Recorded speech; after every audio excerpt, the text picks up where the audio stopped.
1258 सुक़ूत Baghdad और Hulagu Khan के मज़ालिम। Mongol आंधी, जिससे बगदाद आज तक संभल नहीं पाया। मंगोल अफ़वाज ने पिछले 13 दिन से बगदाद को घेरे में ले रखा था। जब मुज़ाहमत की तमाम उम्मीदें दम तोड़ गईं, तो 10 फरवरी सना 1258 को फसील के दरवाजे खुल गए। 37वें अब्बासी खलीफा मुस्तअसिम बालला अपने वज़रा और अमरा के हमराह मरकज़ी दरवाजे से बरामद हुए और हलाकू खान के सामने हथियार डाल दिए। हलाकू ने वही किया जो उसके दादा चंगेज़ खान पिछली निस्फ सदी से करते चले आए थे।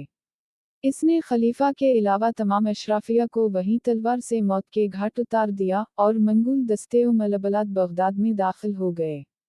इसके अगले चंद दिन तक जो हुआ इसका कुछ अंदाज़ा मुअर्रिख अब्दुल्ला वसाफ शिराजी के अल्फाज से लगाया जा सकता है। वो शहर में भूखे गधों की तरह फिर गए, इस तरह जैसे गज़बनाक भेड़िए भेड़ों पर हिला बोल देते हैं। बिस्तर और तकिए चाकों से फाड़ दिए गए। हरम की औरतें गलियों में घसीटी गईं और इनमें से हर एक तातारियों का खिलौना बनकर रह गई। दरियाए दजला के दोनों किनारों पर आबाद बगदाद, अलिफ लैला की शहरजाद का शहर, खलीफा हारून अर रशीद और मामून के कायम करदा दारुल तर्जुमा का शहर था। ये वो शहर था जहां मुतरजमों को किताबें तोलकर सोना बतौर मुआवजा दिया जाता था। ये दिलकशा मस्जिदों, वसी कुतुब खानों, आलीशान महल्लात, सरसब्ज बागात, लबालिब बाजारों, इल्म-अफ़रोज़ मदरसों और पुरतयुश हमामों का शहर था। इस बात का दुरुस्त तखमीना लगाना मुश्किल है कि कितने लोग इस कत्ल-ए-आम का शिकार हुए। मुअर्रिखीन का अंदाज़ा है कि 2 लाख से लेकर 10 लाख लोग तलवार, तीर या भाले के घाट उतार दिए गए। तारीख की किताबों में लिखा है कि बगदाद की गलियां लाशों से अटी पड़ी थीं। चंद दिन के अंदर अंदर उनसे उठने वाले तअफ़्फ़ुन की वजह से हलाकू खान को शहर से बाहर ख़ैमा लगाने पर मजबूर होना पड़ा। उसी दौरान जब अज़ीम उश्शान शाही महल को आग लगाई गई तो इसमें इस्तेमाल होने वाले आबनूस और संदल की कीमती लकड़ी की खुशबू आसपास के इलाके की फ़िज़ाओं में फैली बदबू में मद्गम हो गई होगी। कुछ उसी तरह का अदगाम दजला में भी देखने में आया। कहा जाता है कि इस असातीरी दरिया का मटियाला पानी पहले चंद दिन सुर्ख बहता रहा और फिर सियाह पड़ गया। सुर्खी की वजह वो खून था जो गलियों से बह बहकर दरिया में शामिल होता रहा और सियाही इस वजह से कि शहर के सैकड़ों कुतुब खानों में महफूज नादिर नुस्खे दरिया में फेंक दिए गए थे और उनकी सियाही ने घुल घुल कर दरिया की सुर्खी को मानद कर दिया। फारसी के अजीम शायर शेख सदी खासा अरसा बगदाद में रहे थे और इन्होंने यहीं के मदरसा निज़ामी में तालीम हासिल की थी। चुनंचे इन्होंने सुक़ूते बगदाद का यादगार नोहा लिखा जिसका एक एक शेर दिल को दहला देता है। हलाकू खान ने जनवरी 29 सना 1257 को बगदाद के मुहासरे का आगाज़ किया था। हमले से पहले उसने खलीफा मुतसम को लिखा, लोहे के सोए को मक्का मारने की कोशिश ना करो। सूरज को बुझी हुई मोमबत्ती समझने की गलती ना करो। बगदाद की दीवारें फौरन गिरा दो। इसकी खंदकें पाट दो, हुकूमत छोड़ दो और हमारे पास आ जाओ। अगर हमने बगदाद पर चढ़ाई की तो तुम्हें गहरी तरीन पाताल में पनाह मिलेगी ना बुलंद तरीन आसमान में। 37वें अब्बासी खलीफा मुस्तअसिम बालला की वो शान वाओ शौकत तो नहीं थी जो उनके अजीम उश्शान अजदाद के हिस्से में आई थी, लेकिन फिर भी मुस्लिम दुनिया के बेशतर हिस्से पर उनका सिक्का चलता था और खलीफा को ज़म था कि इस पर हमले की खबर सुनकर मराकिश से लेकर ईरान तक के सभी मुसलमान उनके सामने सीना सिपर हो जाएंगे। चुनंचे खलीफा ने हलाकू को जवाब में लिखा, नौजवान, 10 दिन की खुशकिस्मती से तुम खुद को कायनात का मालिक समझने लगे हो। जान लो कि मशरिक़ ता मग़रिब खुदा के मानने वाले अहल ईमान मेरी रियाया हैं।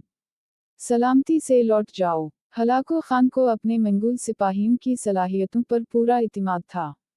वो पिछले 4 अशरों के दौरान अपने आबाई वतन मंगोलिया से निकलकर 4000 मील दूर तक आ पहुँचे थे और इस दौरान मालूम दुनिया के बड़े हिस्से को अपना मुती बना चुके थे। बगदाद पर हमले की तैयारियों के दौरान न सिर्फ हलाकू खान के भाई मनगू खान ने ताज़ा दम दस्ते भिजवाए थे बल्कि आर्मीनिया और जॉर्जिया से खासी तादाद में मसीही फौजी भी आन मिले थे जो मुसलमानों से सलीबी जंगों में यूरोप की शिकस्त का बदला लेने के लिए बेताब थे। यही नहीं, मंगोल फौज तकनीकी लिहाज से भी कहीं ज़्यादा बरतर और जदीद टेक्नोलॉजी से बहरावर थी। मंगोल फौज में चीनी इंजीनियरों का यूनिट था जो मंजनीकों की तैयारी और बारूदों के इस्तेमाल में महारत रखता था। बगदाद के शहरी आतिशगीर मादे नफ्ता से वाकिफ थे, जिसे तेरुन से बांधकर फेंका जाता था, लेकिन बारूद से उनका कभी वास्ता नहीं पड़ा था। उस जमाने का बारूद आहिस्तगी से जलता था। मंगोलों ने इसमें ये जिद्दत पैदा की, उसे लोहे या पुकाई गई मिट्टी की ट्यूबों में रख देते थे, जिससे वो धमाके से फट जाता था। इसके अलावा मंगोलों ने धुएं के बम बनाने में भी महारत हासिल कर ली थी। उनकी मंजनिकों ने शहर पर आतिशी बारिश बरसाना शुरू कर दी। यही नहीं, मंगोलों ने फसील के नीचे बारूद लगाकर उसे भी जगह जगह से तोड़ना शुरू कर दिया। बगदाद के बासियों ने ये आफत उससे पहले कभी नहीं देखी थी। अभी मुहासरे को एक हफ्ता भी न गुजरा था कि खलीफा ने हलाकू खान को भारी तावान अदा करने और अपनी सल्तनत में जुमे के खुतबे में इसका नाम पढ़ने की शर्त पर सुलह की पेशकश की, लेकिन हलाकू को फतह सामने नजर आ रही थी, इसने ये पेशकश फौरन ही ठुकरा दी। आखिर 10 फरवरी का दिन आया जब खलीफा ने शहर के दरवाजे मंगोलों के लिए खोल दिए। मंगोल मजहब में किसी बादशाह का जमीन पर खून बहाना बदशगुनी समझा जाता था। इसलिए हलाकू शुरू में खलीफा को ये बावर करवाता रहा जैसे वो बगदाद में इसका मेहमान बनकर आया है। खलीफा की हलाकत के बारे में कई कहानियां मशहूर हैं, ताहम ज़्यादा करीने क़ियास हलाकू के वज़ीर नसीर उद्दीन तुसी का बयान है, जो इस मौके पर मौजूद थे। वो लिखते हैं कि खलीफा को चंद दिन भूखा रखने के बाद उनके सामने एक ढका हुआ खान लाया गया। भूखे खलीफा ने बेताबी से ढक्कन उठाया तो देखा कि बर्तन हीरे जवाहरात से भरा हुआ है। हलाकू ने कहा, खाओ। मुस्तसिम बालला ने कहा, हीरे कैसे खाऊं? हलाकू ने जवाब दिया, अगर तुम इन हीरों से अपने सिपाहियों के लिए तलवारें और तीर बना लेते तो मैं दरिया उबूर ना कर पाता। अब्बासी खलीफा ने जवाब दिया, खुदा की यही मर्जी थी। हलाकू ने कहा, अच्छा तो अब मैं जो तुम्हारे साथ करने जा रहा हूँ वो भी खुदा की मर्जी है। इसने खलीफा को नमदों में लपेटकर इसके ऊपर घोड़े दौड़ा दिए ताकि जमीन पर खून ना बहे।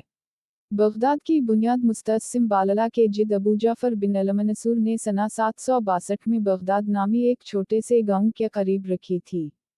सिर्फ चंद अशरों के अंदर अंदर ये बस्ती दुनिया की तारीख के अजीम तरीन शहरों में शामिल हो गई। हिंदुस्तान से लेकर मिस्र तक के उलमा, फजला, शायर, फलसफी, साइंसदान और मफक्कुर यहाँ पहुँचने लगे।